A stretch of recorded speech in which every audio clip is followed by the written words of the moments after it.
Hello everyone, welcome to our audiobook channel. If you enjoy this story or want to hear more exciting content, don't forget to like, subscribe to the channel, and leave a comment. Your feedback helps us improve and bring even more captivating stories. Enjoy listening. Dark Journey Secrets and Nightmares on the Streets of Santiago is a book about a man's pilgrimage that becomes his darkest nightmare as secrets emerge and ghosts haunt his path. A woman has disappeared on the Camino de Santiago, the ancient 500-mile pilgrimage across northern Spain. Daniel, an Irish expatriate, walks the lonely path carrying the ashes of his wife, Petra, along with the horrifying secret of how she really died. When he teams up with sporty California girl Ginny to walk, she seems like the perfect antidote to his grieving heart. But a nightmarish spectre begins to stalk them, and his mind begins to shatter with the horror of things he cannot explain. Unexpected twists and turns echo on the ancient trail they traverse. The lines begin to blur between reality and insanity, between the truth and the lies we tell ourselves. Chapter 13. Calzadilla de la Cusa to Portaman. Daniel steers clear of the Roman road after that. The guidebook allows for more than one route out of Calzadilla and beyond. He chooses the dreary dirt path next to the autopista rather than chance the open meseta again. A new wind has blown in from the mountains, bringing with it more seasonable weather. He is back to needing a jacket in the morning more than a broad-brimmed hat. Cars fly past him, rustling the barren shade trees planted at unnatural intervals. Beyond this, the vegetation struggles to cling to the flatlands, burnt up and pollution-stunted. It is a drab boxed-up world sliced in two identical hemispheres by an asphalt ribbon. Only the occasional formica-riddled roadside cafe breaks the pattern, or an abandoned boga with a door locked tightly into its sparsely grassed dome. Fellow pilgrims are scarce, although he does bump into the mother-daughter team from his shared dinner at the schoolhouse. The two offer polite but strained Buen Caminos followed by stilted small talk. He takes the hint and moves on. They must feel confirmed in their earlier assessment of a lover's quarrel, given Ginny's absence. This annoys him, though he is grateful they didn't ask where she is. Mostly because he doesn't know. The Camino eventually leads him to a nondescript municipal albergue, where he stays the night, keeping to himself. The room he shares with four others opens out onto the street, and he stands and watches the late afternoon pilgrims trickle in as he hangs his wet clothes on the veranda. After a time, when he can no longer convince himself he isn't looking for someone, he turns away. After a poor sleep, he gets up and does the same thing again. He is back in the rhythm he had when he first started walking the Camino, the daily physical hardship of hundreds of lonely steps, the cyclical search for shelter and a place to wash off the dirt from the road at the end of the day. He eats when he can and finds inconspicuous and inventive places to relieve himself when needed. This despite seeing a sign at one of the crossroads that showed a defecating stick man with a line drawn through his crouched linear body. The hell with them, Daniel thinks, wringing out his wet wool socks that night. If they don't want a man crapping on the Camino, then they ought to build some public lavatories. By the time he makes it to Len, he is a walking automaton, unable to appreciate the charms of the capital of the province. Instead, he is needled by its seedier side. Comic strip lions with addled faces point the way to Santiago instead of scalloped shells and gilded arrows. Buskers on the sidewalk sell St. James fridge magnets and blessed virgins that glow in the dark. One vendor has t-shirts fanned out on the pavement like cards, each emblazoned with a cartoon character in a blue pilgrim cape, walking staff in hand. A man stops dead in front of him to pull a Bieberlid Homer Simpson from the deck. Daniel moves to get around him and hits the oncoming flow of pedestrian traffic. People bump into him and knock his backpack about. Crossing a pedestrian overpass surrounded by cloudy plexiglass, he gazes out across the sprawling city as through smoke. He can see the parade for San Froilán snaking its way through the downtown core in honor of Len's patron saint, a former hermit never seen without his familiar, a tamed wolf carrying saddlebags. Beyond his lupine sidekick, Sam Froylan is famous for epic journeys of faith that earned him a bishop's ring. Too often, Daniel thinks, the biographies of saints read like a cross between Tolkien and a teen vampire novel. Even from this distance he can make out the bright crimson whirlpool that is the flamenco dancer's spinning skirts, can feel the far-off beat of the music reverberate against the plexiglass. It brings back memories of the Rioja festival, his dancing down the street with Ginny and the big heads. How stupid he must have looked, bumping and grinding like a Saturday Night Fever reject. He cringes thinking about it, walks on toward the older part of the city away from the celebrations. He attends the cathedral in the main square, more by rote than by choice. The setting sun streams through all of the 125 magnificent stained glass windows, but there is no warmth in it. Kneeling in a pew in the vast sanctuary, he tries to form a prayer in his mind but is distracted by the music that travels faintly through the thick stone walls, the sound of the festival nearing the medieval quarter. He knows the parade with its floats will not be allowed in. Vehicles of any kind are banned in this historic section of Len, a collection of Gothic-style architecture built on Roman ruins, now a fashionable district of squares and narrow streets in which to see and be seen. Even at this time of year, stylish sophisticates spill out of the converted upscale restaurants and wine bars onto the quarter's paved stone plazas, seated around tables draped in redoubled checkered linen cloth.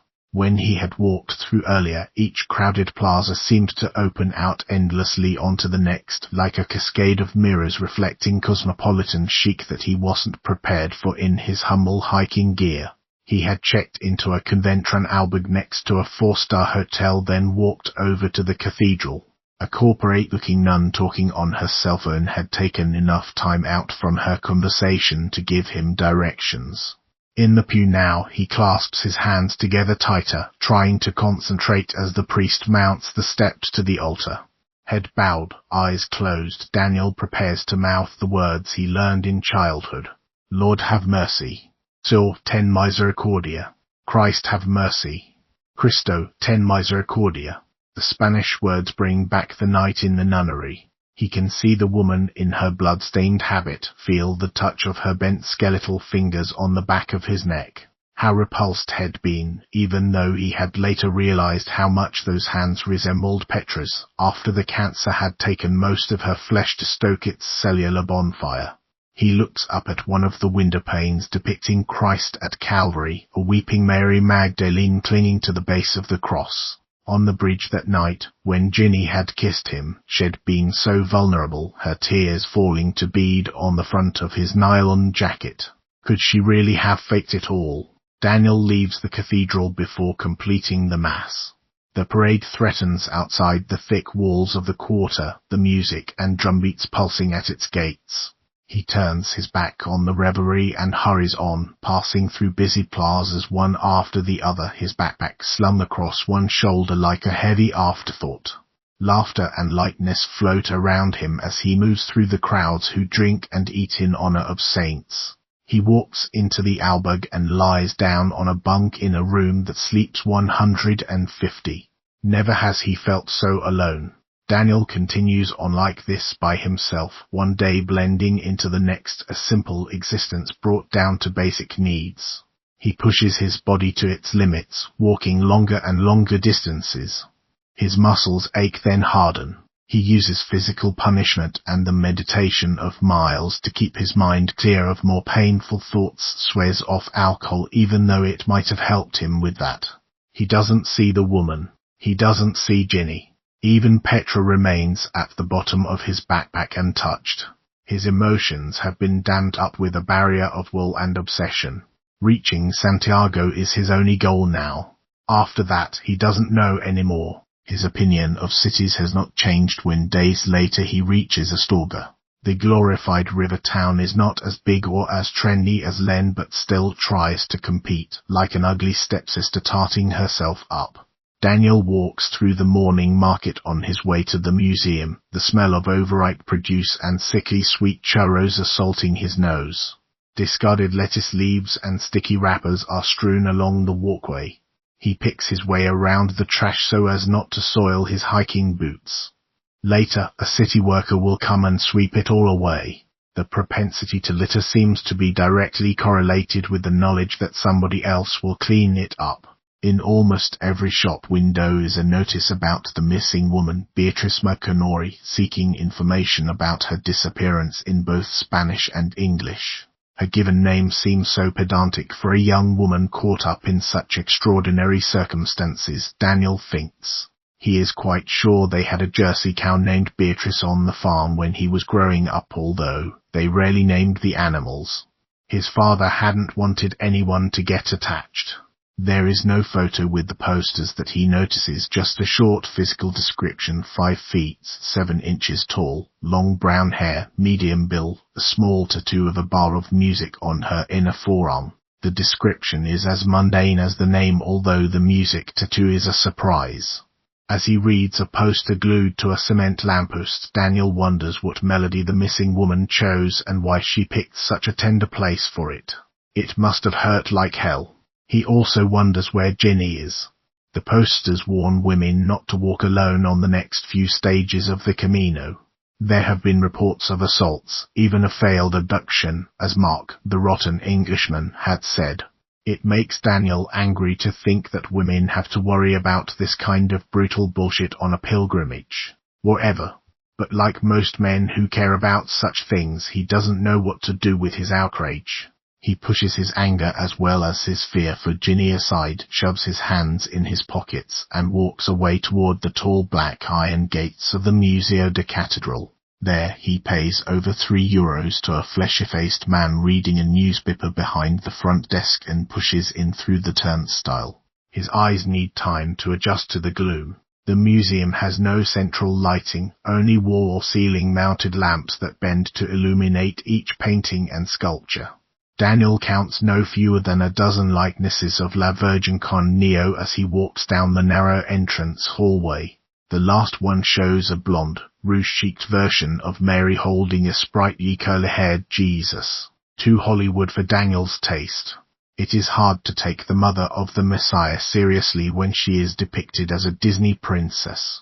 The next section is dedicated to all brand of beast and malignant spirits, a favorite muse of European art of the Middle Ages, the Spanish being no exception.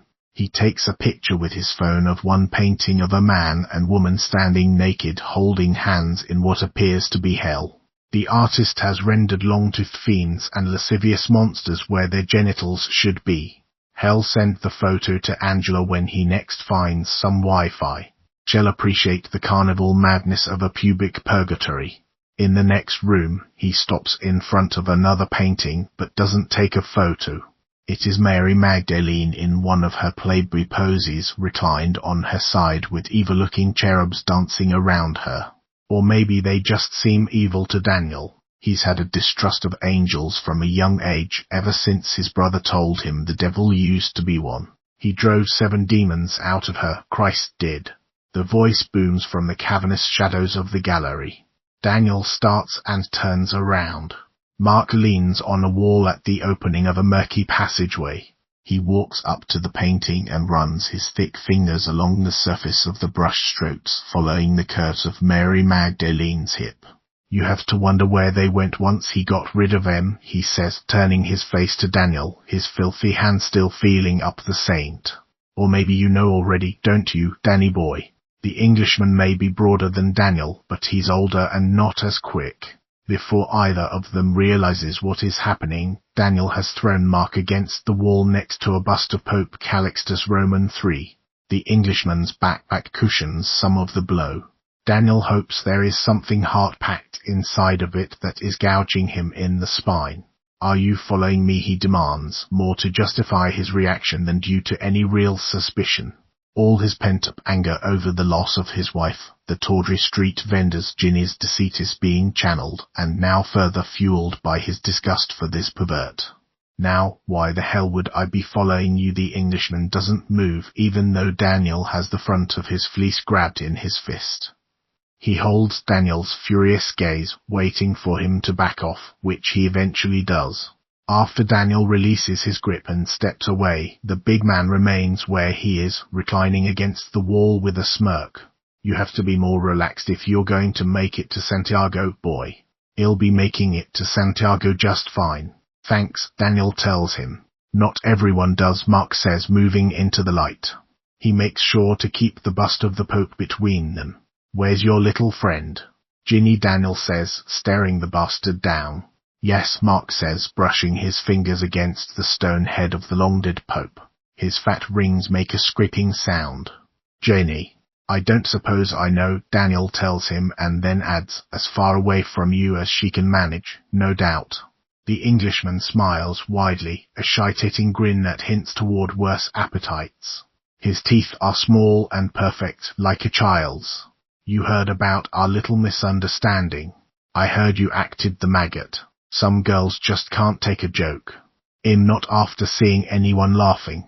The two men stand still for a moment, as if sizing each other up for another physical altercation, but the moment passes like a hot mess to breeze. Daniel shakes his head and goes to move past the Englishman toward the exit. He's had enough art appreciation for the day. His hand is on the bar of the heavy fire door when he stops and asks the question, looking down but not back. What did you mean when you said she had walked the Camino before? The Englishman is silent for so long Daniel thinks he won't answer, but eventually he pipes up, unable to miss an opportunity to pontificate. Everyone here has walked the Camino before, mate. Mark comes up close behind him. Daniel can smell the stale beer and sweat that clings to him, along with the faint aroma of sick. The real Camino is life, Danny boy. Or death, depending on how you look at it. Fuck you, Daniel says just before he kicks open the door and walks out, squinting into the bright sunshine.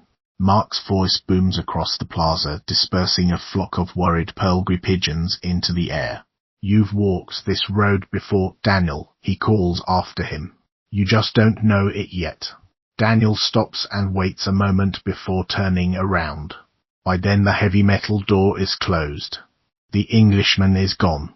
The next day Daniel mounts the path to Monte Arago, leaving the flat bowl of the Meseta behind him.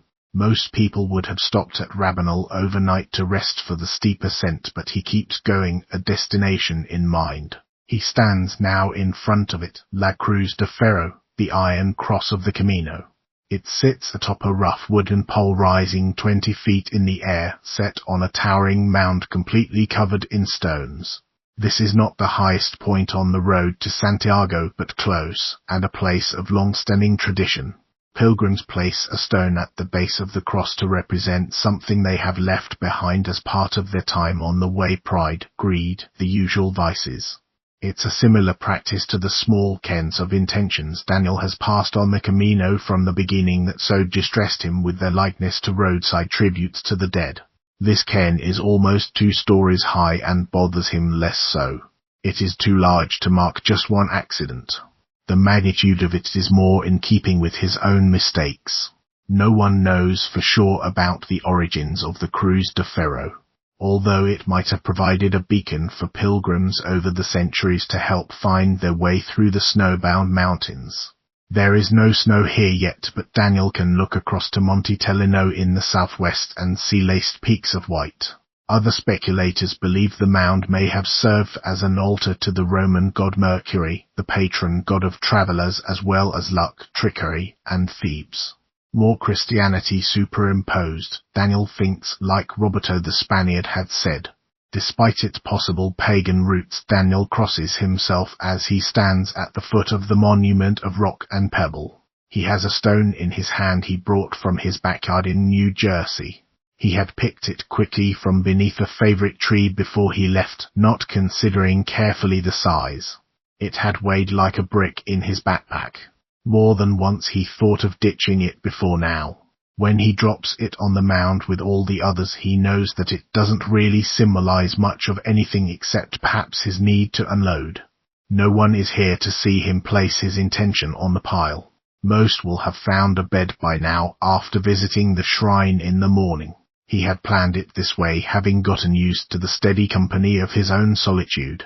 He hadn't wanted the intrusion of others while he contemplated the cross that moved so many. Or perhaps he was afraid someone might spot him not being moved at all. The sun has dropped enough to backlight the simple iron crucifix when he hears a familiar voice. Daniel from New Jersey. The Dutchman calls out to him from the veranda of a small chapel on a rise overlooking the shrine. Daniel had explored it earlier and found the door locked. Robbie walks up the hill and goes to shake his friend's hand, but the tall man grabs him in a bear hug instead. Rob wears the burnished copper heart on the lapel of his jacket, and Daniel can feel it press strangely warm against his cheek as they embrace. "It has been a long time, Daniel," Rob says as he releases him. "Are you enjoying your Camino?" "I suppose so," says Daniel. "I'm pleased to see the back of the meseta, though." He glances at the Dutchman's sincere friendly face. "It's good to see you, Rob." "It is good to see you too," Rob replies. He gestures with his hand, and both men sit down on the edge of the small veranda. Together they look out over the ridge in silence for a few moments. A couple of wild horses chase each other in a meadow below, a pinto and a white stallion. Daniel hopes they don't cull them here for the meat, as they do the ones in the Pyrenees. "Did you leave something at the cross, Daniel?" the Dutchman asks.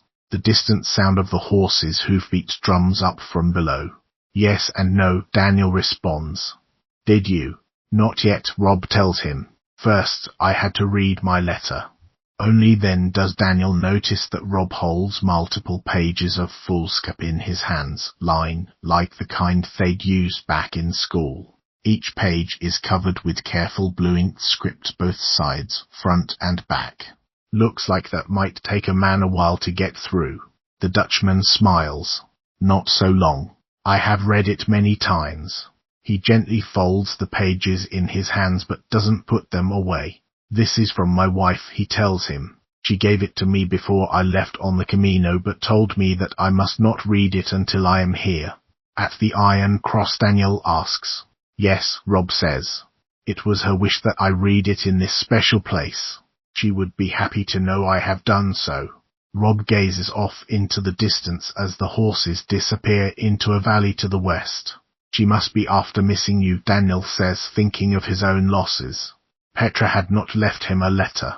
She had told him she wouldn't. Said she found the practice morbid. He had still searched for one, though, after she was gone, turning their home upside down in the process. If she did change her mind and write one, he never found it. She does miss me, and I am missing her too. But this is the way it must be. Like the Dutch song, Laat Me, do you know it? Sorry, not familiar. A song of love and friendships that must be left behind, Rob says, closing his eyes as if to savor the music playing in his head. The full title has a French word in it. He opens his eyes again, looks thoughtfully at Daniel. "You understand this word, vivre?" "I do," Daniel says. "It means life, doesn't it?" "It does. Laat me vivre. Let me live." It is a sad song but beautiful. Missing others is like this, don't you think, Daniel? Daniel nods but doesn't want to go where the Dutchman is leading. There is missing, and there is guilt, and when they are mixed together the beauty withers. Daniel's guilt weighs on him more heavily than the rockhead brought from New Jersey. "Sure, it won't be long now," he says, steering the conversation elsewhere. "Santiago is less than 150 miles. You'll be seeing your wife by Sunday week." The Dutchman sighs. "I will not, Daniel." The wind picks up, fluttering the pages he holds in his hand. "I will not be going home to the Netherlands." "Why?" Daniel asks, thinking now there must have been more in the letter than Rob's letting on.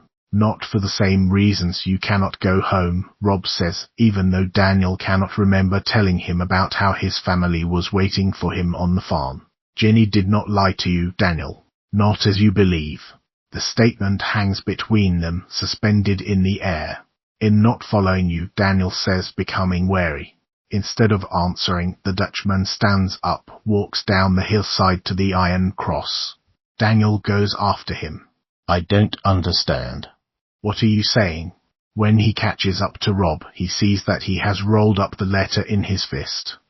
He hikes up on the rocky ground of pilgrim intentions and places the scroll in between two larger stones at the foot of the cross, tucking it deeply in a crevice so that the mountain breezes won't have a chance to blow it away.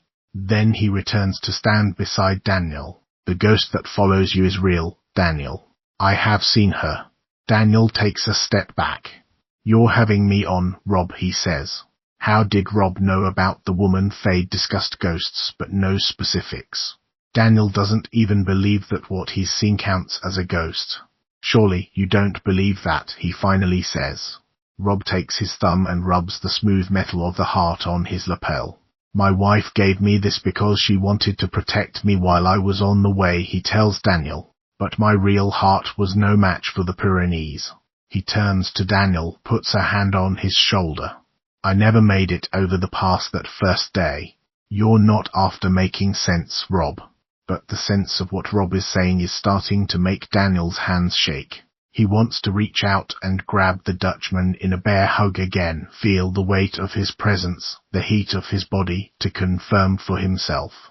Rob is running up the side of the stone monument again. Rocks left by the well-intended spill down the side and tumble past Daniel onto the grass.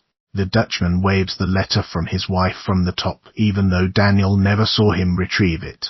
Not all ghosts mean to harm you, Daniel, Rob shouts down from the tower of rocks.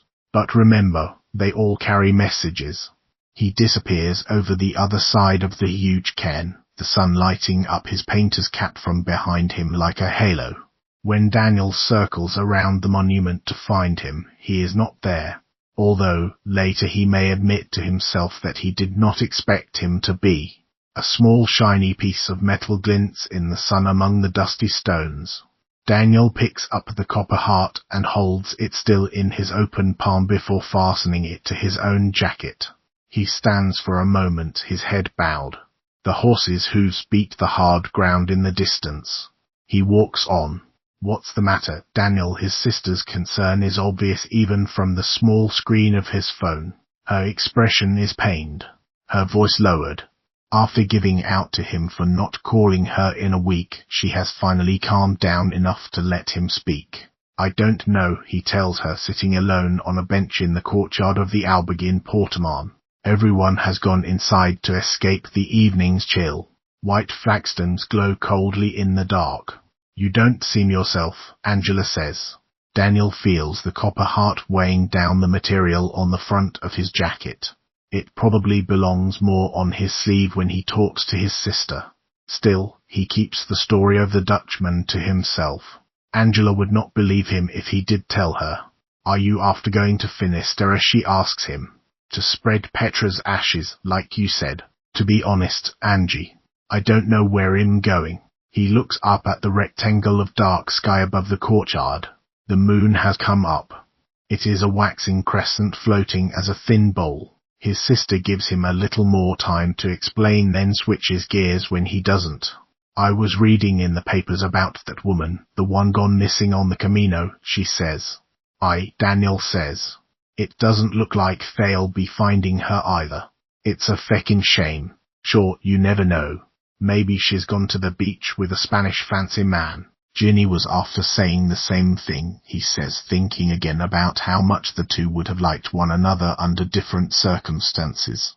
Well, that makes sense. She's from the coast as well. They appreciate a good beach out there, so. As well. The missing woman said in the article she's from California, like your Ginny. Daniel leans into the phone, filling up his sister's screen. Where in California, Angela? Sure, I don't know. One of those surfer suburbs. Sounds like a fruit. Orange County, Ginny's hometown. That's the one. What the hell's going on, Danny? I gotta go, Angela. He switches off the Skype feed and leans over, hugging himself on the bench, trying to slow the gallop of his heart. The crescent moon reflects off the blank screen of his phone like the open jaws of a trap. He doesn't know how long he's been aware of the woman standing in the far corner of the courtyard, but he knows she has been biding her time there. He can sense her moving out of the shadows now, her boots dragging along the flagstones of the courtyard. He screws his eyes shut tight, bent over, as if willful blindness might force her to disappear. He can hear a toned vibration begin to creep up from her damaged voice box like a shriek shot with a mouthful of Novocaine. It takes a moment for him to realize what it is. Singing, "Let me vivre. Let me live." He wills himself to open his eyes, raising his head. She is standing close enough for him to see the blood-tinged saliva bubble up between the tragedy of her lips.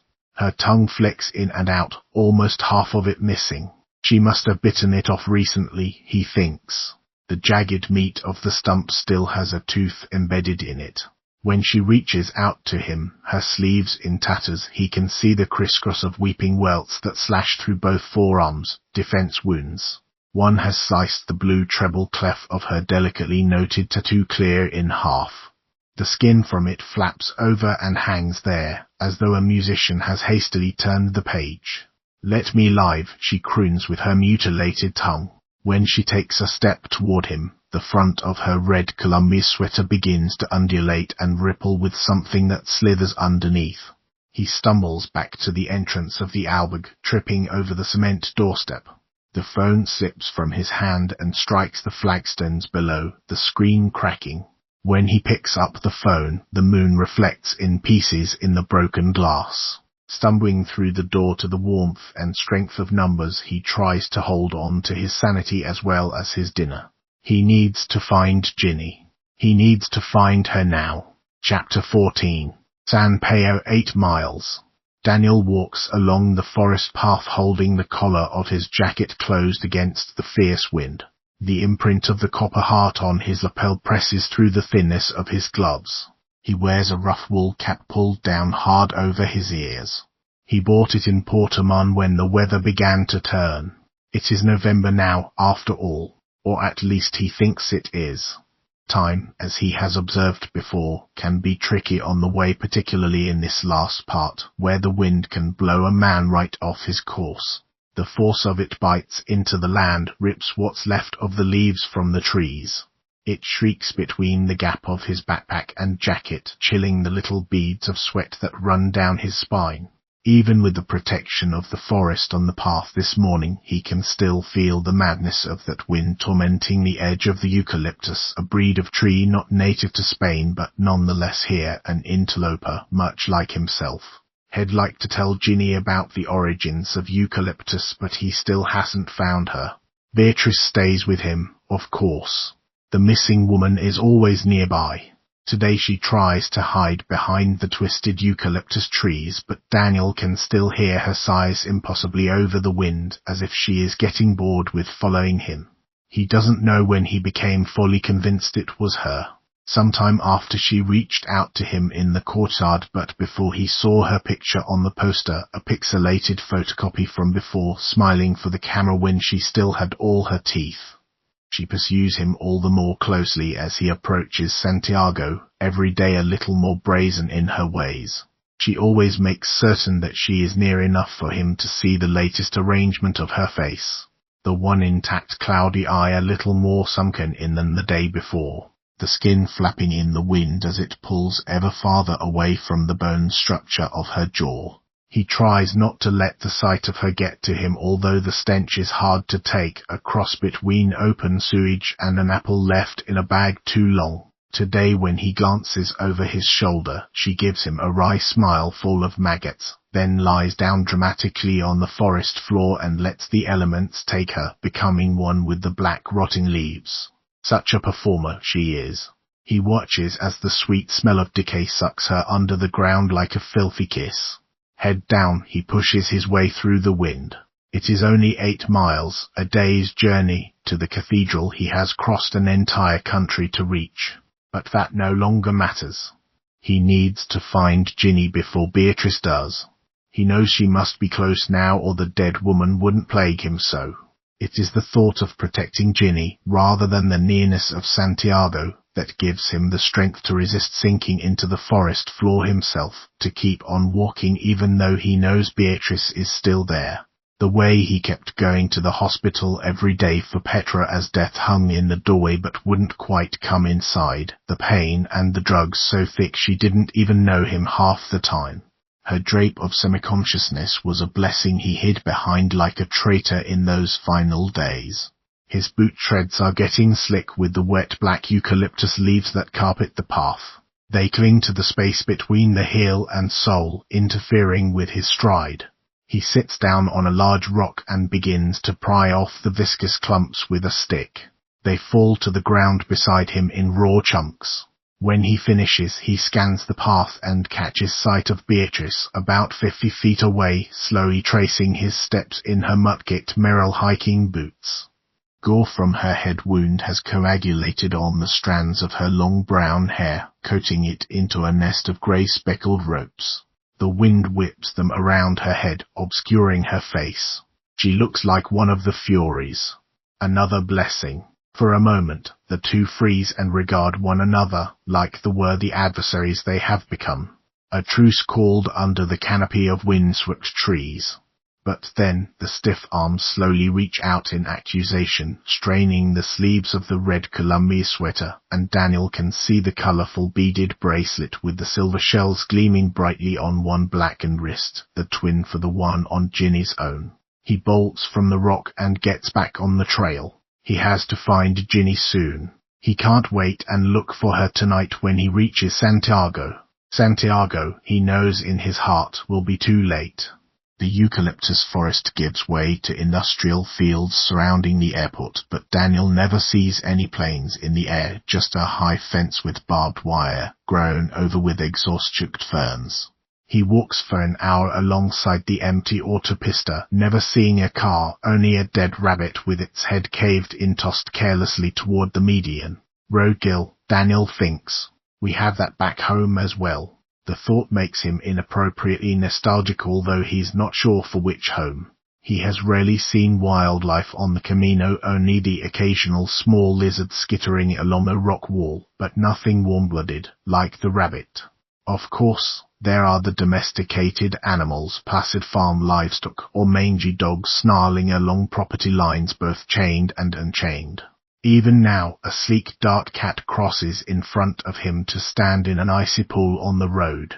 Daniel stops to watch it lap up the brains from the dead rabbit's skull as if from a cup. Repulsion is just a hair's breadth away from fascination, he realizes. Maybe that's why his sister likes those forensic shows so much. Thankfully, the rabbit is the only dead thing he's seen since the forest.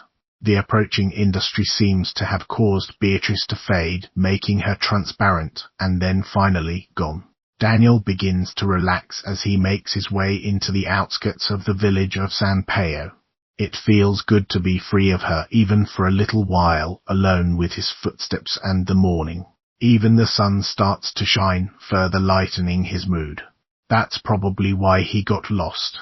He should have known from past experience that you need to remain vigilant in the built-up areas. The telltale bright yellow arrows that point the direction to Santiago are often missing or vandalized in the towns. At times, they are even replaced by counterfeit arrows leading to local proprietors greedy for the lucrative trade of foreigners in search of spiritual journeys, as well as coffee and trinkets. Not so in this village, where all the merchants seem closed for business, the deserted streets leading him only into a state of limbo. There is no one to ask for directions, even with his limited Spanish. The one sign of life so far has been an unmarked delivery van that raced toward him when he first entered the village on a narrow cobblestone street. Head had to flatten himself in a doorway to keep from being run over. Daniel holds the useless guidebook open in gloved hands and tries to find his way back to where he knew where he was going. Beatrice returns to make the occasional appearance, still keeping her distance. He can see her right now through a window, sitting on the couch next to a young woman watching TV. Before that she was lying on a bench down a laneway covered in newspapers like a vagrant. Another time she perched high up a church belfry in a stork's nest, the yolk of an egg dripping down her chin along with the remnants of a partially developed bird embryo. Beatrice is like a page in a pop-up book animating Daniel's confusion, always just far enough removed to be avoidable but close enough to be a surprise, as though she is not sure of where she is going either. Finally, Daniel rounds a bend that opens onto a good-sized plaza, the village center. At the far end, past a disabled fountain, he sees a sign turned the right way around in a cafe window. Abierto. He strides across the square toward it, clutching his guidebook in one hand as he tries the door with the other. It opens. No functioner, no functioner. The man at the bar is adamant as he shouts at him. The heat of the room is stifling after spending so many hours in the frigid outdoors. Daniel removes his wool cap and gloves before he responds. I know the coffee machine is broken, for feck's sake. I don't want a coffee. He lapses into English as a way of frustrated rhetorical commentary. He can see the coffee machine in pieces behind the bar, the nozzle for the steamed milk corroded with something burnt and bubbly. He is unilingual, not stupid. No functioner, the bartender repeats, as if shouting loudly enough will make Daniel go away. It doesn't, but it could. The man is rotund in that threatening way, where the excess weight just means more power. Daniel wouldn't want to be on the receiving end of it. He pushes the guidebook forward on the bar, open at the map page. DNDEESD El Camino, he asks. Where is the Camino? En todas partes, the man replies, pushing the book back. Daniel's blank expression forces him to translate. Everywhere, he says, spreading his beefy arms out for illustration. He turns and begrudgingly removes a bottle of lemonade from a dark fridge and hands it across the bar. It is warm to the touch. The electricity must be no functioner as well. Have you seen a woman with a ponytail come by here? Daniel takes the chance that the man's English is better than he lets on. She has a backpack the same as mine. He turns and shows the man his turquoise pack, the one that embarrassed him so much when he first started out, that has now become a part of him. No. The man's answer is emphatic. Daniel is not sure whether he hasn't seen her or just doesn't understand what Daniel is saying. Either way, he's out of luck. Gracias, Daniel says, giving up. He retrieves the book and the lemonade and goes to sit at a round wooden table by the door. The barman chases after him. Cerrado, he bellows. Closed. The Spanish are serious about their siesta. But surely it's too early for that. Daniel looks down at his watch and finds it gone from his wrist. He must have left it at the last albug. Head departed rather abruptly when he found Beatrice waiting for him in the men's toilet floating above the stall. The bartender ushers him roughly out the screen door and into the plaza as if he's stolen something. He'd be more embarrassed if there had been anyone around to see. The plaza is as empty and abandoned as it was earlier. Only a few painted cast-iron patio tables left over from the summer dot the square. He sits down on the numbing metal of a chair and opens the lemonade with his Swiss Army knife. The wind stings his bare hands like a spray of sharp needles. He should put his gloves back on. That's when he sees her sitting at the edge of the plaza at a similar table, too far away for Daniel to see her properly without squinting. Beatrice's face seems to swim and ride in the distance, her hair pulled back in an unbalanced ponytail. I suppose it got in her eyes, he thinks. She turns and looks away, dismissing him. Damn it, he slams the bottle down on the table. Damn it to hell, he is tired of this. He is so fucking tired of this. The sour lemonade presses back up into his mouth like bile. Beatrice, unimpressed with his outburst, continues to look away. Why are you doing this to me? He shouts across the plaza, made brave by the distance and his anger. His voice echoes through the empty square, bouncing off the stone walls of the vacant village. The guidebook lies open on the table as he grips the edges of its pages, white-knuckled and furious. That's when things change, the way they sometimes do. Time and space can play games when you have been walking for days alone in the screaming wind. Beatrice likes games. Because while she is still there at the table at the edge of the plaza, with sudden clarity Daniel knows she also stands behind him, peeking over his shoulder at the guidebook, her face bent down beside his own. The foul stink coming from her mouth is unmistakable, warm and gaseous as she brushes her lips against his hair. He refuses to turn around and look. Instead, his hands grip the pages of the guidebook as he stares straight ahead, unable to take his eyes off the apparition at the edge of the plaza, willing it to only be in one place and not in this impossible duality both ahead and behind him. The maggots start to drop on the page from over his shoulder, one by one, writhing on the paper streets and pathways of his map, like pale blind pilgrims who have lost their way. The woman on the other side of the square gets up and starts running toward him, her ponytail bouncing behind her along with the turquoise backpack just like his own. Ginny calls out his name as she runs. It fills the plaza like a scream. Chapter 15. Lavacola 6 miles. Goddamn it, Ginny winces as Daniel passes the cold metal sewing needle through the bottom of her foot. "You'll be wanting to stay still for this," Daniel says, pulling the piece of black thread through one of her blisters. He hopes it will help it to drain, although he is concerned it may be too late for that. A dark red line is starting to move up her leg from the ankle. Blood poisoning. "You should be seeing a doctor, Ginny." Ginny takes a deep breath in as he ties the thread in a tight knot. "Are you kidding me? We're only 6 miles from Santiago. We'll be there by this afternoon. I'll go to the clinic when we get there." Daniel wasn't sure how far away they were at this point. He's lost his guidebook, having dropped it back in the plaza in San Pedro. Though he supposes with Beatrice's maggots on it, he really didn't want it anymore. They've been walking through open parkland since finding their way out of the town and back onto the Camino, the trail now well marked with the faithful yellow arrows. Their progress has been steady, which is good since he has seen storm clouds gathering in the hills off in the distance.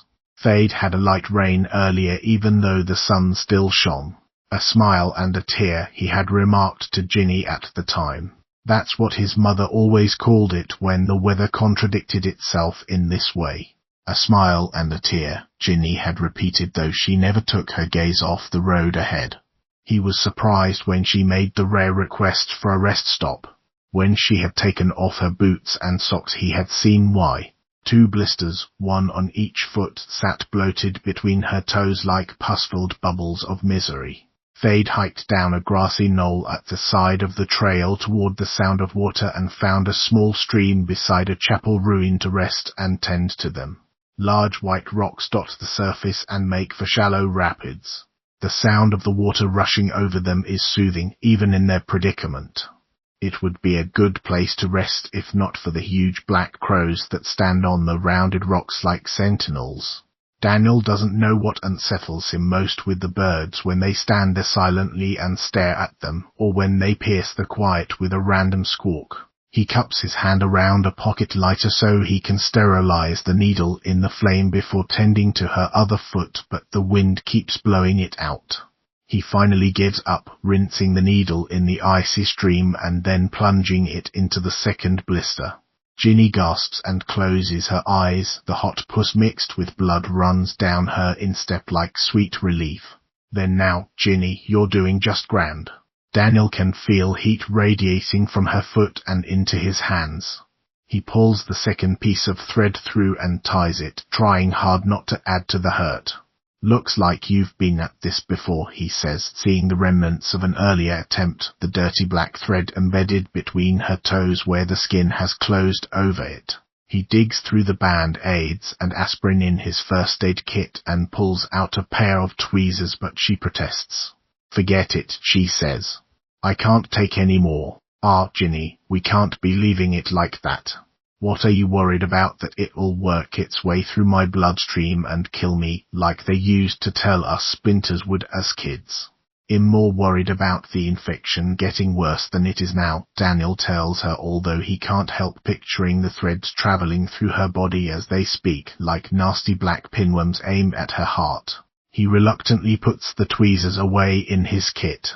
She takes off the pink baseball hat to fix her ponytail. When she pulls the elastic out, a fair bit of hair comes away with it in a dry fuzzy ball. She throws it to one side and it blows away like a tumbleweed. A lot of women have this problem on the Camino. The stress on the body of miles of walking extracts this toll from them. It's like I have that disease where you start to lose all your hair, she says. Like that British model. What's her name? Gail Borden. Gail Porter, Daniel says. She's actually Scottish. They projected nude photos of her on the House of Parliament. You don't forget a woman like that easily. Okay, whatever, Ginny says, preparing to stand. Gail Borden invented condensed milk, he says, offering his hand to steady her. You really can't control yourself, can you? He doesn't suppose he can. Daniel helps her over to the stream where she thrusts both feet into the biting cold water, and the shock of it makes her gasp again. The crows squawk angrily at them but stay on the dry domes of the rocks. Do you know her, Ginny? No, she says quietly. They each know who they're talking about.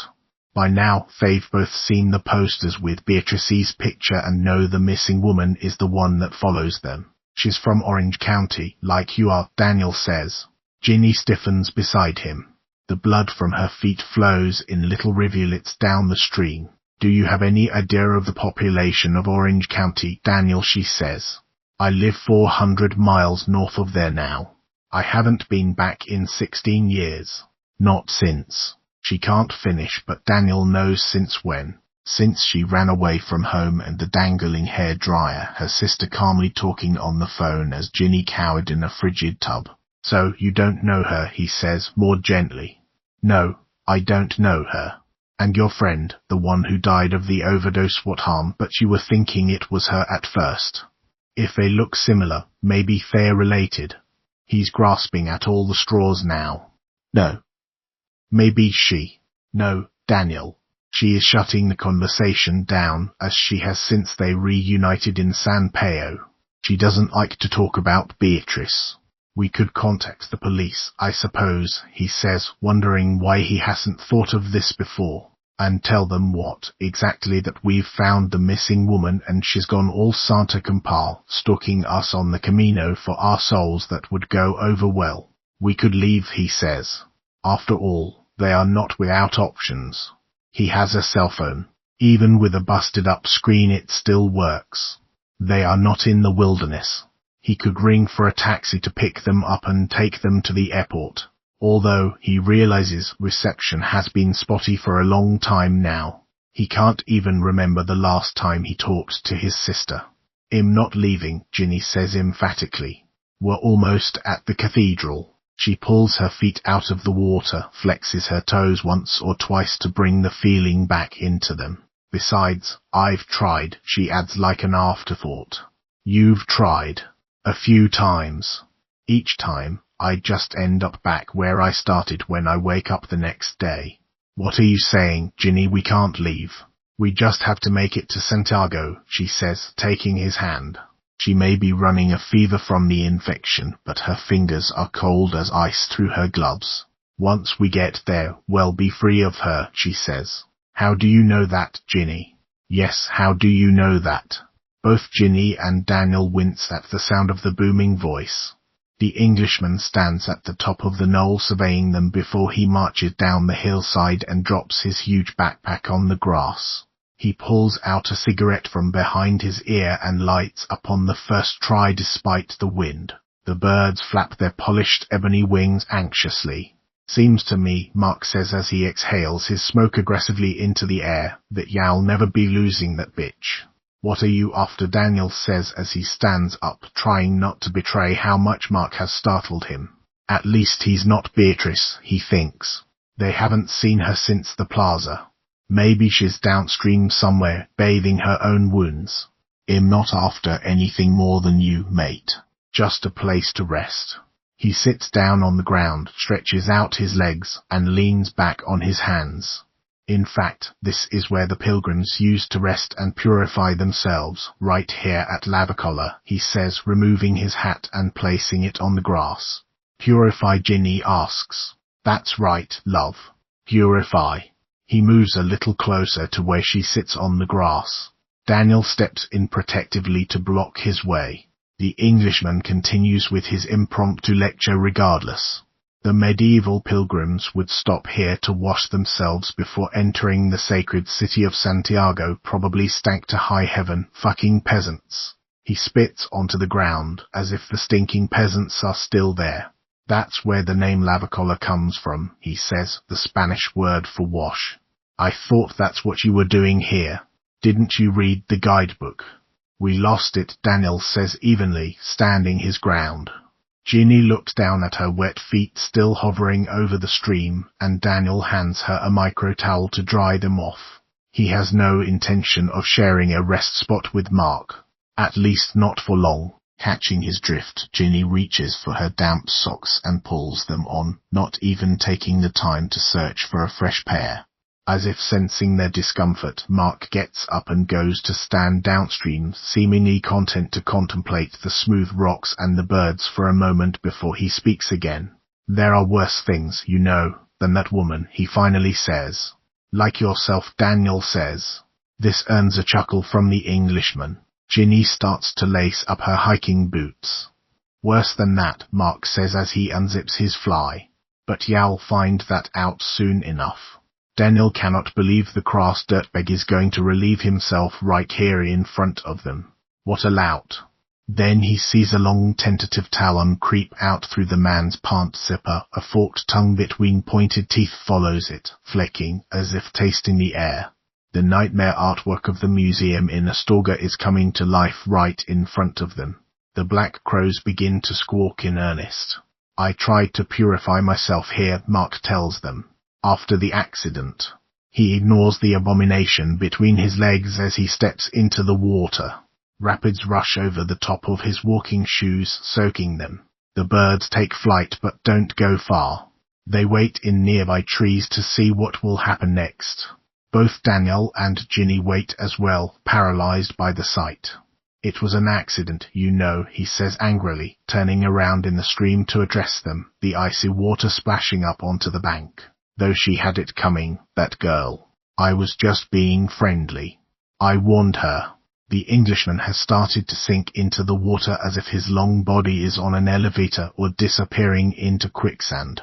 They watch as the water turns dark red and starts to bubble. But she wouldn't listen.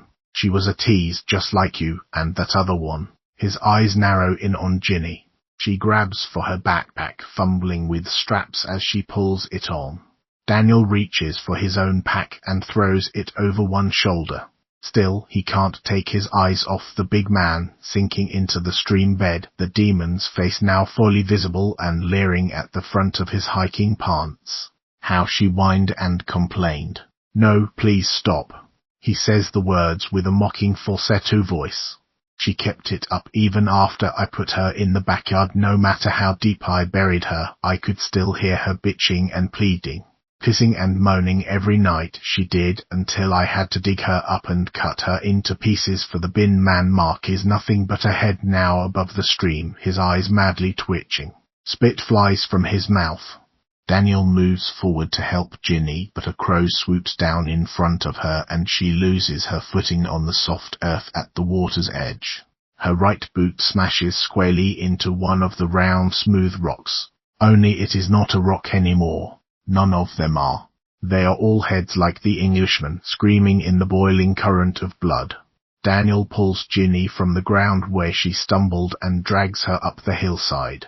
The head Ginny has kicked with her boot bellows after them. You fucking bastards, haven't I suffered enough? A crack of thunder sounds from far away, and all the crows come down from the trees, chattering and calling to one another. They dive and swoop around the bodiless heads, snapping and pecking without mercy. As Daniel takes a last look around, he can see one working an eye out of the Englishman's face, flying away with it like a prize. Daniel and Ginny run down the road toward Santiago, Ginny trying not to trip on her boot laces. She hadn't had time to lace them all the way. One pant leg is wet from her fall at the water's edge and terror flows in tears down her face. Daniel holds her up so she won't fall, and the two hobble together toward the dark clouds forming on the horizon. The heads continue to shout abuse after them, Mark still snarling about the relentless voice of the woman he murdered. The sun moves as if to protect itself behind the approaching clouds. Maybe the Englishman is right, Daniel thinks. Perhaps there are worse things than Beatrice. Daniel had been warned about the last part of the Camino, of course, that it would be disheartening with its commercialism. He and Ginny slog up the steep paved path approaching the western side of Monte del Gozo in the driving rain, careful not to slip on the wet cement as they tiptoe around the garbage left by day pilgrims. Some like to walk just the last few miles into Santiago to show their piousness or solidarity, or just for something to do on a Sunday afternoon. Day pilgrims' backs are conspicuously without packs, their hands full of souvenirs bought at the dozens of shops and stalls that line the pathway during the season. None venture out in this weather. The ancient walls of the approaching city are covered in loud graffiti. The gutters stink of garbage. Someone has spray-painted "Abandon all hope, ye who enter here" on the entranceway of the underpass they move through. Funny, Daniel thinks, how a person could know Dante but not know how to spell abandon. The stalls are empty now and the stores closed, shuttered firmly against the two lone pilgrims in the driving rain. This is owing to both the time of year as well as the time of day. It is afternoon siesta, or at least Daniel thinks it is. He still can't find his watch. It always seems to be siesta lately. Fat beaded drops slide down their raincoats. Despite their treated nylon protection, much of their clothing has soaked up the rain and hangs heavy on their bodies, dragging them down. November is usually a dry month, but sometimes it rains. With the wind, it doesn't come down but on an angle, finding its way into every crevice of their clothing and equipment. The temperature has dropped to a point where Daniel knows at any moment rain could turn to snow. Their boots are supposed to be waterproof, but there is only so much any kind of material can take. Only so much any of us can take, Daniel thinks, chuckling, starting to find it all amusing. Like walking across Spain with a beautiful woman and monsters on his tail is some kind of a lark. Maybe he's getting delirious. Although, he worries more about Ginny for this. Had felt her forehead earlier and her fever had risen. He listens as her socks squish as she walks, making a sucking noise in her boot, no doubt feeding fresh blisters. His own boots are making the same noise. He has blisters of his own to worry about now. "Why did you come?" Ginny asks through the rain on her lips. Of course, she has asked him this before. "Sure, you know why I came," he says, pulling his jacket sleeves down over his hands. Too late, unfortunately. His wool gloves are already saturated. To spread Petra's ashes. Seems to me you could have done that anywhere. He thinks about that for a while before responding. "I reckon I needed something to prepare me for it. Something hard and rough to burn the grief out of me first." The hardship of the Camino was a punishment, he realizes, to clear himself of his guilt as well as his sorrow. Has it worked? Ginny asks him. "I don't know," he says honestly. "I suppose I thought that the Camino, a pilgrimage, would be more than this." More than what? More than just a long walk. I guess that's where the spiritual part comes in. Daniel nods. But the truth is, despite all the awe-inspiring cathedrals and enshrined chapels he's entered on this trip, he hasn't managed to pray once, even in the face of what follows them. "And what about yourself?" he asks. "Is this what you imagined, what you were after coming for?" He shoves his frigid hands in his pockets and glances over at her. She's shivering and visibly limping now. "It's different for me," she says, wiping the wet snot from her nose with the sleeve of her jacket. "I have to be here." "Why?" "For you, Daniel," she says, looking across at him but not stopping. There are raindrops caught in her eyelashes. They keep on walking through the chilling rain without saying anything more. As they come around a sharp bend in road, they see a man standing behind a fruit stand. A crooked roof of old shingles and plywood keeps the weather off him and his wares. "Peregrina, why no you smile?" he calls out to Ginny. The man's eyes crinkle up in good humor. Daniel thinks he must be daft to wonder why a frozen wet pilgrim wouldn't be smiling. "Queres una naranja?" he asks, holding out an orange, so bright and luscious in the bitter grey rain. Oh yes, please, Ginny says, forgetting her Spanish. Cunto how much she goes for her wallet. Donativo, the man says, pointing at the coffee can with the slit cut in the lid for donations. He is another penitent, a former pilgrim providing charity and assistance. Like the hippie back on the Roman road, although Daniel doesn't see any Hendrix behind his cart. Ginny slips €1 into the coffee can and takes an orange. She removes her gloves, but her fingers are so numb she can't peel it. The man reaches out and takes the orange from her. Using a sharp silver knife, he deftly cuts away the rind before handing it back. Gracias, Ginny says gratefully.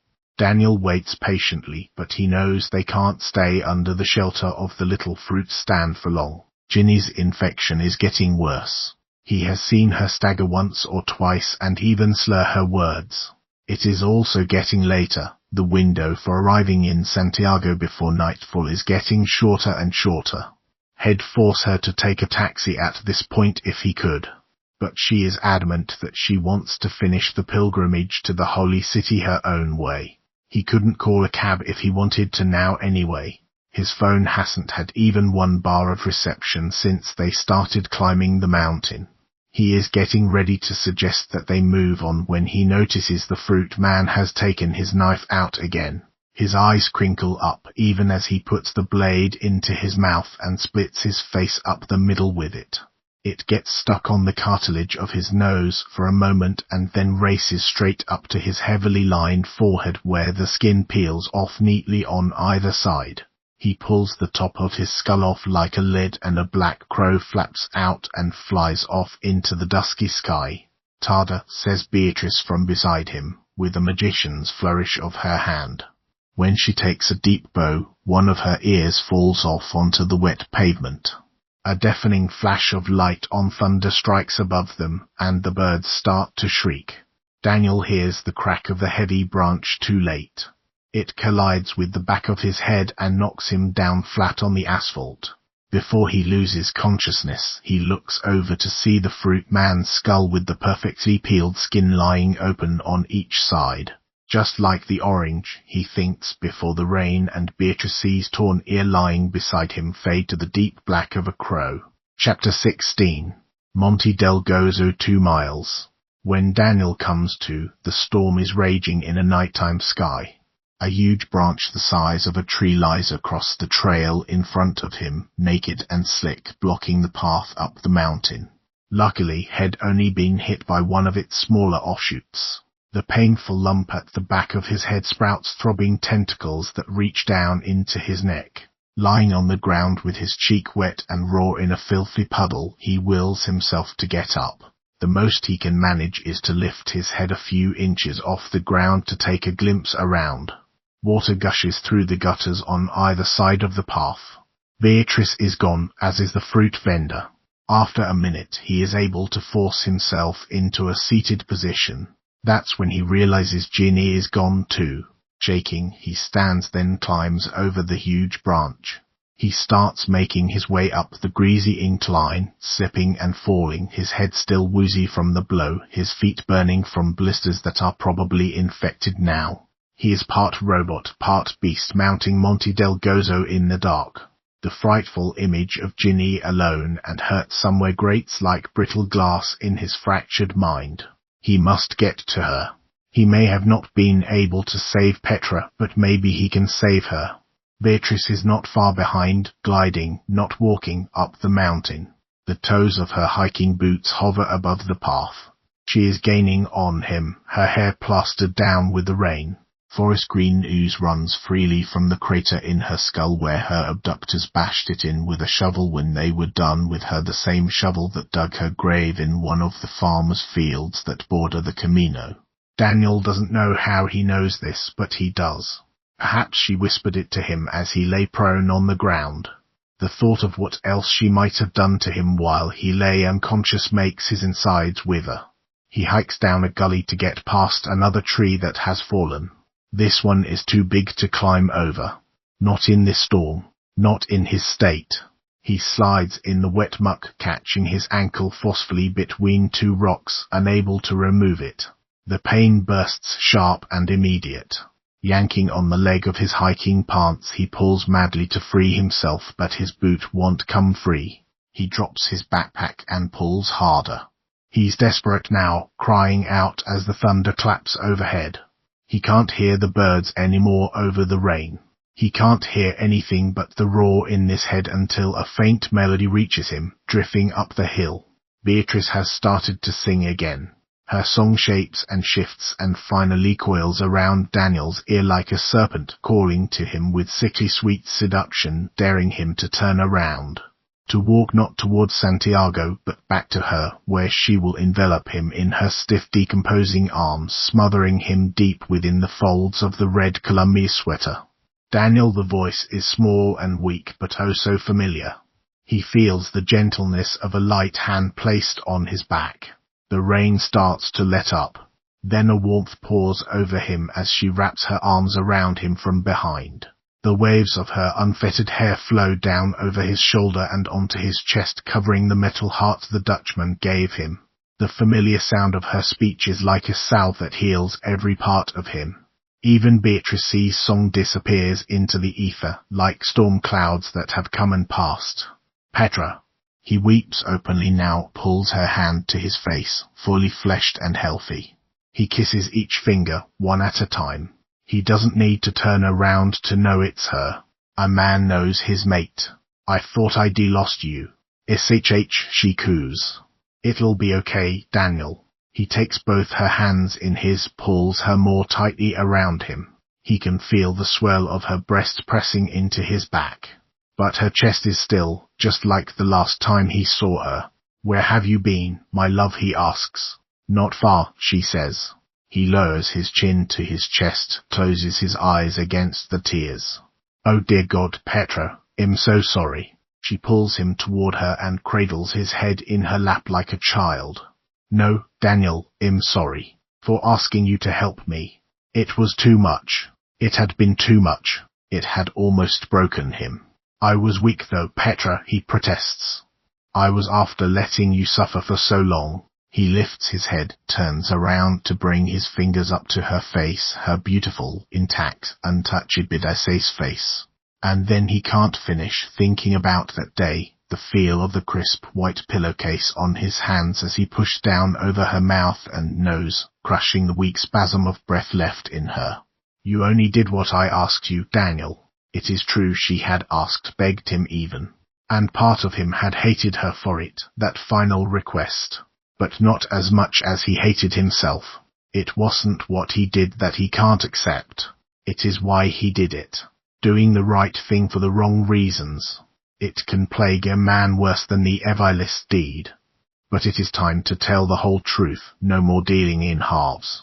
It was you I was supposed to be doing it for, Petra. I loved you so much. Love you so much, he corrects himself.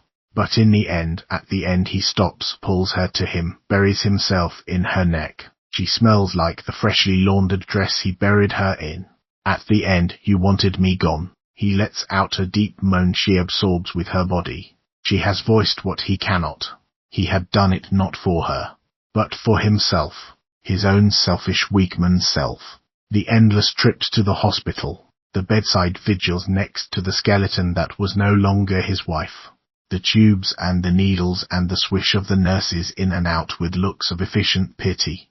The eternity of waiting and watching as her life drained out, so painfully, so slowly. The strength had needed to do what Shed asked came not out of his love for her, but because he just couldn't stand it any longer. He had acted not to lessen her suffering, but in a desperate bid to end his own. Letting her die thanking him for a kindness he never proffered. His arms pulled tight around her like the drowning man he has become since she left him. She takes in his sorrow, allows it to run its course. It's not enough, he thinks. He is cursed. He can never be released from his own culpability. It imprisons him, locks him in limbo, as surely as doomed sailors on a ghost ship. I should have been a better man. A stronger man, he says, loosening his grip on her. He puts his wet forehead on hers. I could be that man to you now, Petra, I could. And at that moment he believes he can. He will follow her wherever she's gone, and he will be the man he should have been, the man she deserved all along. You have to let me go, Daniel, she tells him, tracing a tear on his cheek. I'm not meant to be here. She kisses him softly. Her lips are as icy as the rain. You are the only one keeping me here now. It's been you, he asks, looking up, unbelieving. You, Petra, following us all along. No, Daniel, that is another. She pushes back his curly wet locks where they've fallen into his eyes, just as she had done when she was alive. And it's Ginny keeping her here, not you. Why, he stammers. How? I'll tell you. Her long pale arms reach down and move the rock that had trapped him as if it weighs nothing. But then, Daniel, you have to promise. Promise what? To let me go. When Daniel reaches the road at the summit, the storm has peaked again. Thunder and lightning overflow the night sky. Through the rain, he can see the haze of city lights shining far below. Stinging cold water runs down his cheeks as he pictures the people inside their lit houses, watching TV, making love, talking with their families over a meal. You know what they say about the Camino, don't you, mate? The Englishman stands on the sidewalk. He is a towering menace with a drenched black backpack. The fruit vendor stands beside him, his scalp still hanging open like two glistening petals, exposing his sleek, pulsing brain. It's everywhere, Mark tells him, as the barman who chased Daniel out of his little coffee shop in Santiago comes to stand beside the big man. Glinting in his hands is a round-point steel shovel. He lifts it high above his head. It is streaked with the rain and smears of Beatrice's brain matter. She stands behind him, fingering the shell bracelet on her wrist, her one dead eye bright with anticipation.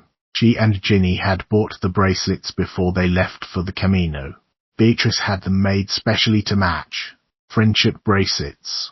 Daniel knows this now because Petra has told him all about Beatrice, Sheena's twitchy little sister. Beatrice, Trish. The old friend Ginny had to leave behind.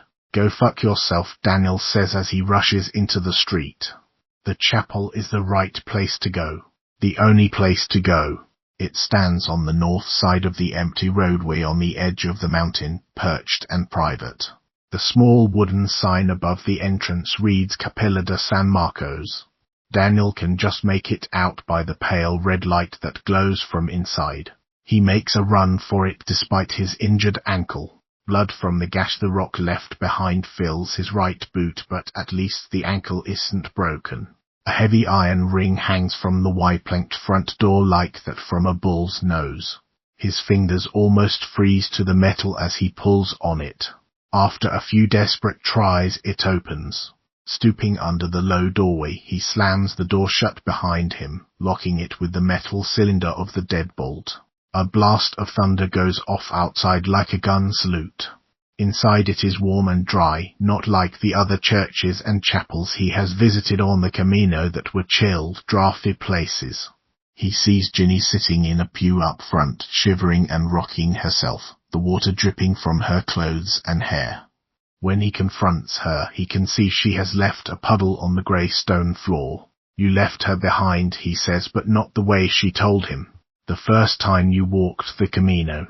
His own clothes drip onto the sanctuary floor as he stands to accuse her. A crucifix looms above them, showcasing pierced bloody feet and hands. The eyes of the Saviour are white and veined, rolling up into his head. The crown of thorns drips blood as their clothes drip rain water. Ginny lets out a wail, the agony of Christ somehow mixing with her own. You don't understand, she says. You knew those men were after taking her, and still you left her behind. It wasn't like that. Your friend didn't overdose before the trip, Daniel says, his voice and breath measured. She came with you. Petra had shown it all to him. All he had to do was close his eyes as she spoke, and it was as if he had been there. He had watched as the tension between the two women blossomed from their first day in the Pyrenees and worsened from there. Beatrice was weak both physically and mentally, often fretful and complaining. Ginny had become resentful over time. You argued in Mazarif, he says. You went on ahead. She followed, begging you to slow down. Stop it. Head watched it all unfold. Ginny had reached the next crest of hill after the ravine with the dirt road running through it.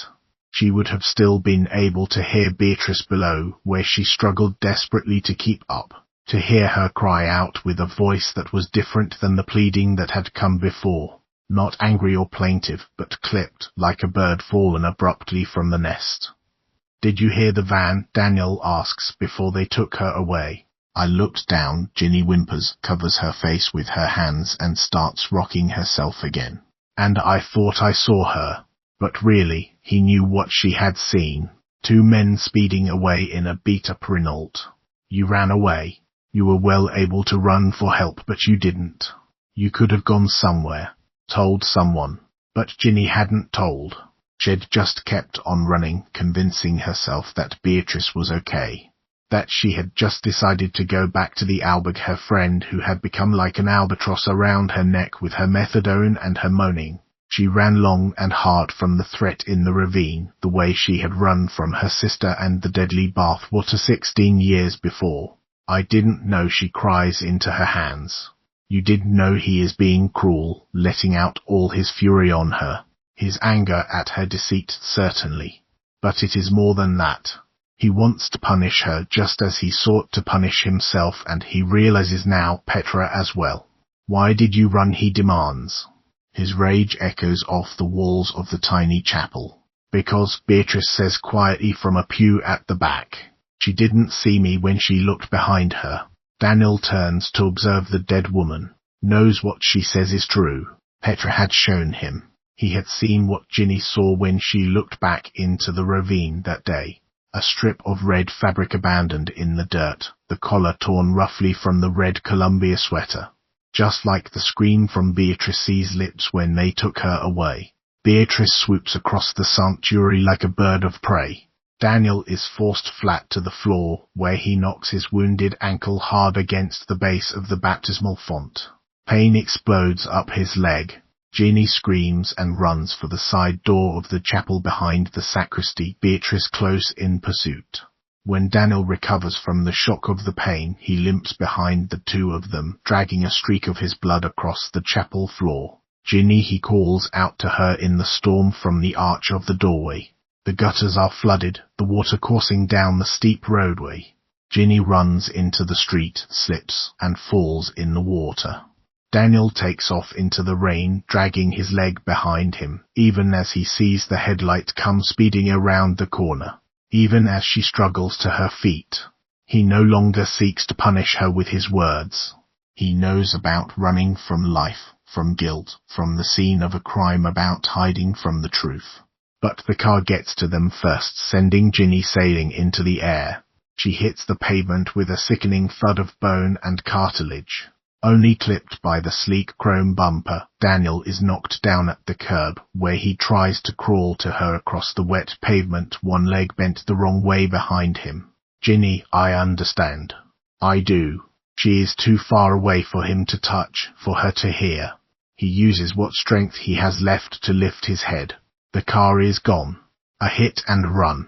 He sees a man with a white collar run out from behind the chapel. "Help her," Daniel pleads. "Please." His voice is a mangled croak. The cold rain runs down his face, mixes with hot tears. He can't lose her. He can't let another woman's death be on his hands. The priest is beside him now, sounding far away as he speaks in a language Daniel doesn't understand. Lowering his cheek onto the muddy asphalt, Daniel can see Ginny's body lying prone a few yards away. He doesn't know what happened.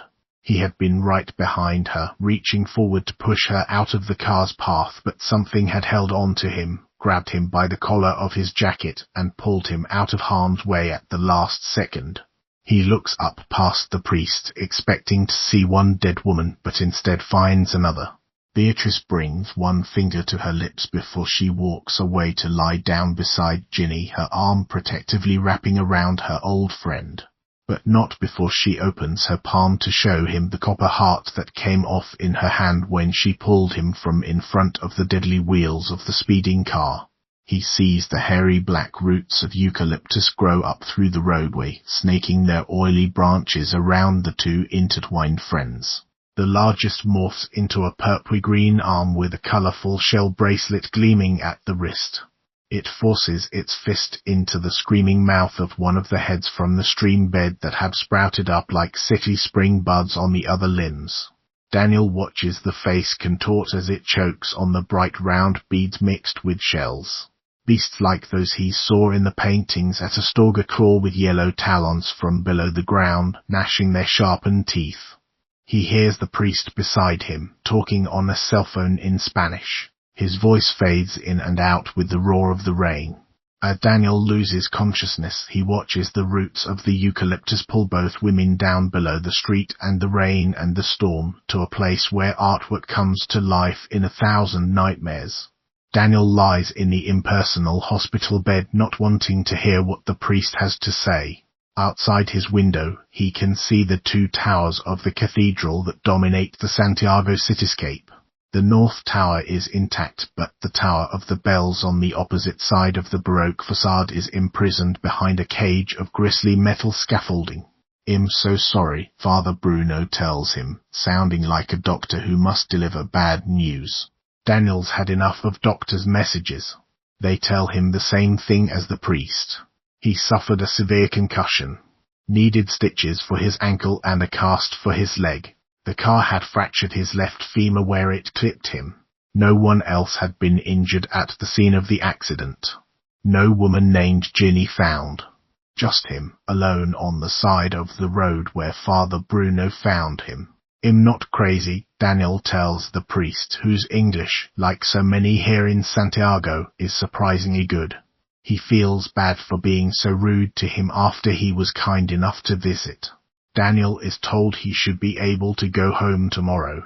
Home where he wonders. He still hasn't booked a flight. "No, son, you are not crazy." Father Bruno plays nervously with his fedora, turning it round and round in his hands by the brim. Daniel can hear a hushed whisper behind the hospital curtains, a moan for more meds. "You were there, Padre," Daniel says. "You must have seen her." The priest nods. He has straight dark hair growing at the sides of his head but not at the top, like Friar Tuck. Daniel can see why he wears the hat. "I was there," he says simply. "But I did not see her. Only you in the road." Daniel shuts down, closes his eyes and lies back on the pillow. He is tired of hearing this version of events. The priest waits patiently, then leans in across the hospital bed. "But I have seen her," he says quietly. "Before." Daniel opens his eyes, turns to the priest. "You mean you've seen Ginny?" "In the pews," he tells him, looking around to see who might be listening. "Sometimes in the confessional just before Vespers." "I see her. The woman who was hit by the car. But they told me there was no one else, only myself brought in." Daniel tries to pull himself up from the bed, his head pounding with the concussion and confusion. Father Bruno places a hand on his upper arm, guides him gently back onto the mattress. A nurse appears from around the curtain, but the priest dismisses him with a shake of the head. "I brought her to the hospital that night," he says. "Like you." He puts his fedora down on the bedside table next to Daniel's uneaten supper. But it was too late. "What night?" Daniel rubs one of his aching temples. "I don't understand, Father." Poor soul, she had almost made it to the cathedral when it happened. I gave her the last rites, although I do not know if she was a Catholic. He puts one hand on the side of Daniel's bed. "She was killed 2 months ago. 2 months ago. I am sorry, Daniel. May I call you Daniel? This is wrong. It is all wrong." He sits up in the bed on his elbows, despite the pain that blurs his vision. He grabs the crisp bedsheets, one in each fist. "She was alive. I walked with her," he says. "I was after walking the whole damn Camino with her." But even as he says it, he remembers the strange looks, the way others tended to ignore Ginny. Only the Englishman and the Dutchman seemed to interact with her. Maybe part of him had always known, and Mark had been right, he had walked this road before, at the side of a woman straddling the divide between life and what comes after. A dead woman walking. The priest glances at his hat as if it holds the answer to Daniel's questions. She had a burden that night when I found her on the road, but I was not able to take it from her. He looks back at Daniel with true regret. This thing she could not bring herself to speak of even as she lay dying. She had a friend, Daniel begins, but can't go on. He lies back down in the bed and closes his eyes again. The idea of Ginny gone before he ever started the Camino, from that first day at Alto del Perdon. And then Beatrice. I saw something else, Father, he admits behind closed lids. Sure, I thought it came from hell, but then he hesitates, no longer sure what he saw anymore. His senses have done nothing but betray him this entire trip. The priest accepts a pitcher of water from the nurse who has returned from behind the curtain. Sometimes the devil is not as black as he is painted, he says, placing the pitcher on the swing-arm table next to Daniel's bed. The nurse beats a hasty retreat. You're after quoting Dante to me, Father, Daniel says, turning to look at the priest. He remembers the quote from the Divine Comedy, a book he had to study as part of his 1 English credit requirement in engineering school. Dante was always a favorite of mine, Father Bruno says. He stands to pour a glass of water and offers it to Daniel. When Daniel refuses, he takes a sip himself, then sets the glass and pitcher down again. Tell me, Daniel, why did you come to Santiago de Compostela? The priest uses the full name for the Camino's destination. Some say Compostela means star, a Latin translation paying homage to the celestial guidance of the pilgrimage that roughly follows the Milky Way. I came because my wife died, Daniel says, staring up at the tiled white ceiling, though he knows it was for much more than that. I fear I wasn't after being a good husband to her, Father. His voice cracks a little, a ripple of a deeper break. The priest nods without judgment, sits back down in the visitor's chair. Guilt is a hell we make for ourselves, my son, chaining ourselves to the past as if by staying there we can change what has already come and gone. He takes another sip of water from the glass, then continues. Better to admit our transgressions as well as their finality, I think. Only then can we forgive ourselves, and the past can stay where it belongs. He runs one hand through what little hair he has. It stands up and then obediently falls down on one side. What is it the Persian poet said? It is so haunting in English. And the moving finger, having writ, moves on. Daniel says automatically, quoting from the small gilded pocketbook his granny kept under her pillow. Had found it there after her funeral, hidden from the rest of the family. She probably didn't think it was Catholic enough. Yes, Omar Khayyam, says the priest. Another favorite. Father Bruno smiles. Daniel notices he has one gold cap on an upper tooth. Clergy dental plans in Spain must be generous. I have been around life and death a great deal in my work, he says, returning to the earlier subject. I have seen many things that cannot be explained. This woman comes to me because I was there when she passed over. If she comes to you also, I believe it must be for another reason. You have to let me go, Daniel. Daniel can hear Petra's voice, soothing and whole, as she held him in her arms during the storm on Monte del Gozo. He knows now the message Beatrice sought to give him, the one Ginny cannot hear as she holds her guilty secret in close, where forgiveness can't get in. He sits up in the bed and leans heavily into the priest, his head down, eyes closed against the tears that force themselves out the corners. He makes the sign of the cross as they fall pure and honest onto the front of his hospital gown.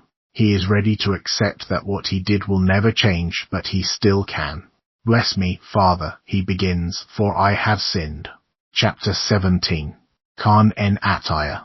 Lowering grey clouds cling to the horizon as Daniel stands in the small clearing of a mountain forest he knows better than he knows himself. Hedges sewed together the green squares of farmland below him, including the one in a lush forest glade that his family has cultivated for centuries. He holds a Ziploc bag in his hands. Had never gone to Finisterre after Santiago, only left the hospital and returned to New Jersey, where he sold his half of the business to Gerald and the house to a nice young couple before coming home to Khan en Attaya. He had thought of traveling to California to visit the grave and lay flowers. To see her full name, Virginia, inscribed beneath the name of her mother, who had died 3 years earlier. But he decided against it. He knew this was not where she rested anyway, nor did she rest at all, although he wishes that someday she may. His father was waiting for him in the doorway when he pulled up in a rental car. "Sure, you've been a long time coming." Head never unpacked from the Camino. With the exception of the burlap bag, the turquoise backpack is mostly as it was when he collected it from the hospital staff in Santiago. He had intended to visit the cathedral after his discharge, despite the crutches, but didn't in the end. He was not prepared to wait in line with the other pilgrims to embrace the statue of St. James, to fight the tourists as they held their cell phones in the air filming the swing of the ancient Butterfumero spewing incense over the crowd. He believes he has had enough of cathedrals for a while, though he did go as far as the entranceway before he left Santiago to place his hand on the pillar of the Portico de la Gloria. Centuries of pilgrims before him had worn a deep impression in the stone. The smooth indentation had felt cool and reassuring beneath his fingers. At the airport, he had made an anonymous call to the local guardia telling them where they could find Beatrice's body buried in a farmer's field just outside Mazawife. Later his sister will tell him she saw on the news that they'd made arrests. He hopes it brings the people who may have known and loved her some closure. Standing on a peak high above his father's farm, his sister tries to wait patiently until he is ready. Her new girlfriend, Lisa, a pathologist, is down at the house getting the 3rd degree from his well-meaning mother. Just as she grilled him about the sap on his boxer shorts so many years ago, after Petra and he had their tryst in the woods on the hill. "Why did you choose this place?" so Angela asks him, after he has let the ashes fall away into the wind. They move on a current of air and into a stand of Scotch pine where the sap always runs just a little too sticky. "No reason," he says, smiling to himself. He puts the bag carefully into his zippered pocket, next to the copper heart he no longer needs to protect him. Head found it on his backpack when he got home, attached to the outside flap. A soft rain starts to fall even as the sun begins to rise over the other side of the hill. "A smile and a tear," Angela says. "Aye." As they turn and walk back down to the farm, Daniel can feel the sunshine warm onto his back. It lifts the grey of the horizon from his shoulders, like so many burdens. Epilogue. Villa de Mazawife to infinity. The mattress is slightly uncomfortable but dry as Ginny starts to awaken. She feels down her torso to her legs and feet and finds herself miraculously healed. No blood, no festering blisters, no pain in her side where the cut